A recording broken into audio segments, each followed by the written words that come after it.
Morning scholars. आज मैंने सोचा कि बहुत इंपॉर्टेंट फैक्ट है, तो मैंने इसको जो है वीडियो के माध्यम से आप लोगों को प्रोवाइड करने की एक कोशिश की है।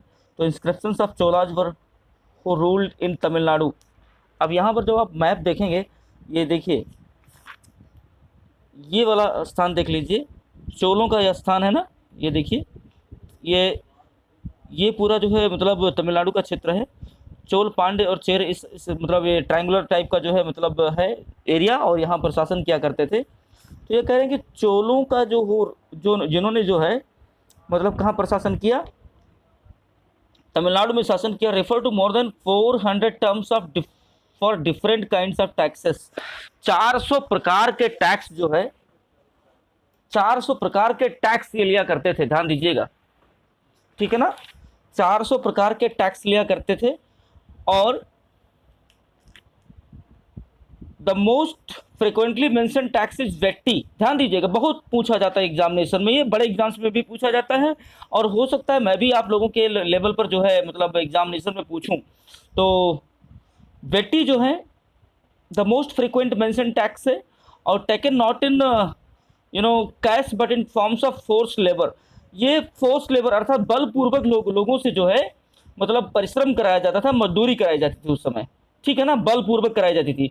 एंड कदमई और लैंड रेवेन्यू, और कदमई या फिर मतलब भू राजस्व।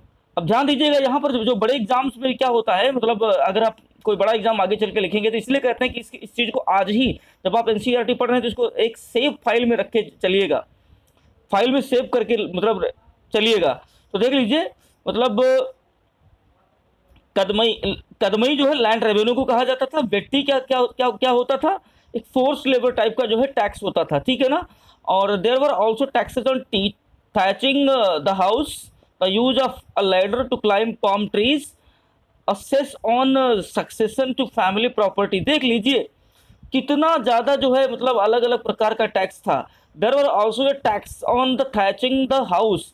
अगर घर पर आप जो है थैचिंग कर रहे हैं, अर्थात थैचिंग का मतलब होता है कि छतों को जो है मतलब बनाना घर के, तो उस पर भी टैक्स लगता था। और the use of ladder to climb palm trees, और अगर आप पाम ट्रीज पर जो है मतलब सीढ़ियों से चढ़ते थे तो उसका भी टैक्स देना पड़ता था। देखिए कितने ज़्यादा टैक्सेस उस समय मौजूद थे। और cesses on succession to family property, और अधिभार होता है। सेस का मतलब होता है अधिभार। सेस का मतलब क्या होता है, अधिभार होता है। तो ये भी जो है इस प्रकार का भी टैक्स लिया जाता था। अधिभार का मतलब क्या होता है, टैक्स पर टैक्स, ठीक है ना। अगर फैमिली का जैसे एक पिता की प्रॉपर्टी अगर पुत्र को ट्रांसफर होती है तो उस पर भी टैक्स लगता था। तो are any such taxes collected today, तो आपसे क्वेश्चन किया जा रहा है, तो इसे आप बता नहीं पाएंगे क्योंकि आपको टैक्सेस का कोई एक्सपोजर नहीं है क्लास मतलब 7th के लेवल पर। लेकिन हाँ, आगे चल करके आप जो है जब आप इसकी पढ़ाई करेंगे या कभी प्रिपरेशन करेंगे तो आपको जो है इसके बारे में जानकारी मिलेगी कि हाँ आज का जो टैक्स है वो मतलब पुराने टैक्स से कितना मैच करता है, क्या कोई ऐसा टैक्स है जो आज भी लिया जाता है। सो गाइज इस वीडियो को देखिएगा, और अगर आपको कुछ क्वेश्चन होगा इससे आपका तो मुझसे पूछिएगा ज़रूर, ठीक है ना। Thank you.